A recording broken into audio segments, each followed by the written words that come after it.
วงเลยประเทศไทยทิศตะวันออกติดกับแขวงหลวงพระบางและแขวงเวียงจันทร์ทิศตะวันตกติดกับแขวงน่านแขวงอุตรดิตถ์แขวงพะเยาแขวงเชียงรายแขวงพิษณุโลกประเทศไทยมีเนื้อที่ทั้งหมด 16,389 ตารางกิโลเมตรประกอบด้วย 11 เมืองแขวงสัญญาบุรีมีสิ่งที่พ้นเด่นนั่นก็แม่นสถานที่ท่องเที่ยวทางประวัติศาสตร์ท่องเที่ยวทางธรรมชาติที่สวยสดงดงามมีวัฒนธรรมวิถีชีวิตที่หลากหลายเนื่องจากภายในแขวงประกอบมี8ชนเผ่าดังนั้นจึงได้กลายเป็นท่าแห่งในการพัฒนาการท่องเที่ยวภายในแขวงสัญญาบุรีมีประเพณีที่พ้นเด่นนั่นก็แม่นงานมหกรรมบุญสร้างซึ่งได้กลายเป็นบุญประเพณีของแขวงจัดขึ้นข้างทำอิฐอยู่บ้านเวียงแก้วเมืองหงสาแขวงสัญญาบุรีเป็นข้างประวัติศาสตร์ที่มีการจัดงานสืบสานที่ของประเพณีกวนสร้างดังเดิมจากที่เคยปฏิบัตินับถือกันมาในครอบครัวของกวนสร้างจากนั้นได้กลายเป็นเทศกาลบุญสร้างประจำปีของแขวงสัญญาบุรีเมื่อฮอดต้นปีของทุกๆปีในระหว่างเดือนกุมภาได้เลือกเอามื้องามยามดีมื้อใดมื้อหนึ่งภายในเดือนเป็นมื้อจัดตั้งปฏิบัติข้างทับอิฐจัดขึ้นในวันที่17หาวันที่18เดือนกุมภาปีพุทธศักราช2548ในมื้อนั่นเองปวงชนลาวทั้งชาติก็คือปวงชนทั้งโลกได้รับทราบว่าสาธารณรัฐประชาธิปไตยประชาชนลาวได้จัดงานมหกรรมบุญสร้างที่ยิ่งใหญ่เป็นครั้งประวัติศาสตร์ในการเผยแพร่วัฒนธรรมประเพณีกวนสร้างให้สังคมได้รับรู้ซึ่งเป็นความภาคภูมิใจของชาวลาวก็คือชาวแขวงสัญญาบุรีในแต่ละปีการจัดงานมหกรรมบุญสร้างก็มีนักท่องเที่ยวทั้งภายในและต่างประเทศหลั่งไหลเข้ามาเที่ยวชมสร้างคำฮู้การแสดงที่หลากหลายรูปแบบการบาสีสู่ขวัญสร้างและอื่นๆการแสดงแต่ละรายการล้วนแล้วแต่แสดงถึงประเพณีวัฒนธรรมความรู้บุญคุณความผูกพันของคนและสัตว์ที่มีมาแต่ช้านานเป็นตำนานที่หาชมได้ยากเฉพาะงานมหกรรมบุญสร้างในปี 2026 นี้ได้เริ่มครบงานเรื่องวันที่9หาวันที่16กุมภาขอเชิญชวนทานมาสัมผัสกับบรรยากาศแบบพิเศษที่แขวงสัญญาบุรี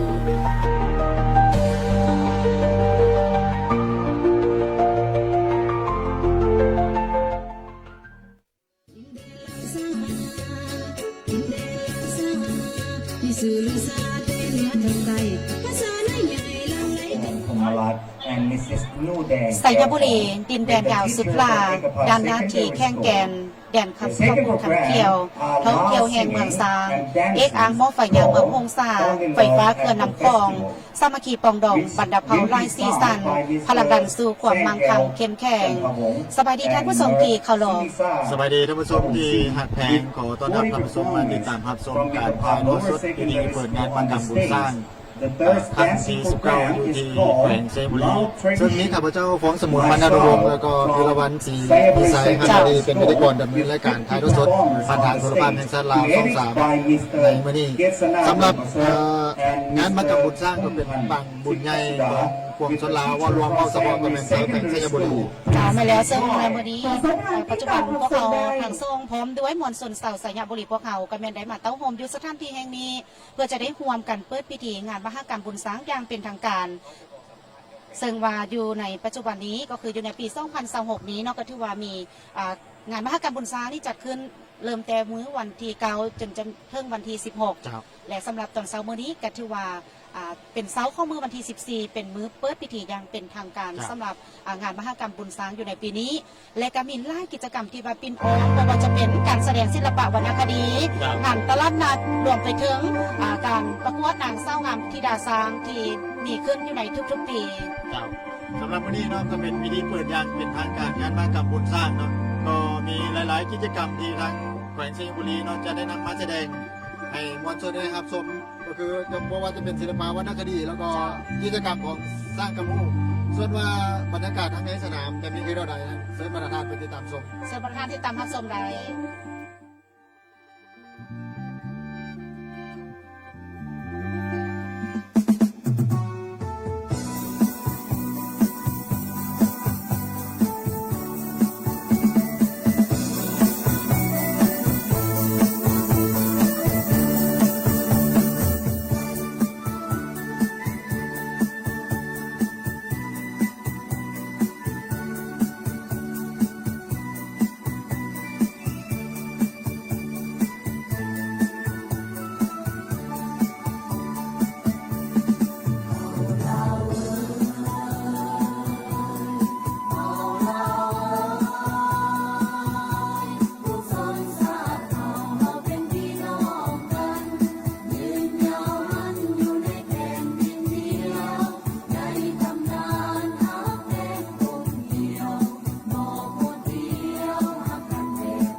ทุกปี งานบุญสร้างเพิ่นจัดขึ้นทุกปี เป็นประเพณีที่ยิ่งใหญ่งามตา ขอบใจที่อายมาเที่ยวอายมาคนเดียวหรือกับพันและยาขอให้อายตามสบายเลยนะขอให้อายตามสบายเลยนะชาวเมืองสยามขอต้อนรับด้วยใจ ขอถามเด้อคนดี บุญสร้างปีนี้มากับไผเด้นาง มีครูสอนหรือว่ายังว่าง มีครูสอนหรือว่ายังว่าง หัวใจน้องนางมีคนจองหรือยัง ใจนางยังว่างเด้ออายโสดบ่มีไผมาเป็นคู่น้องนางทุกปีที่มางานบุญสร้างทุกปีที่มางานบุญสร้างอยากมีคู่เคียงข้างให้น้องนางหายเหงา ได้ฟังคำเว้า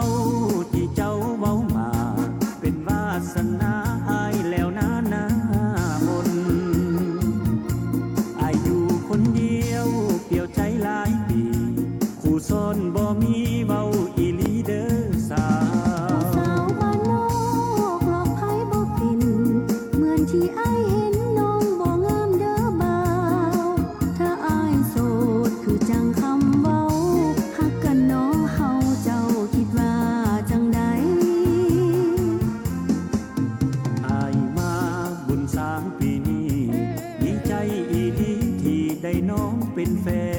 น ขอสัญญาว่าจะฮักมันแก่น ขอสัญญาว่าจะฮักมันแก่น เว้าแบบเป็นได้มีแฟนสมใจเทวาคงเมตตาดลใจ ให้สองเฮาได้พบกันที่บุญสร้าง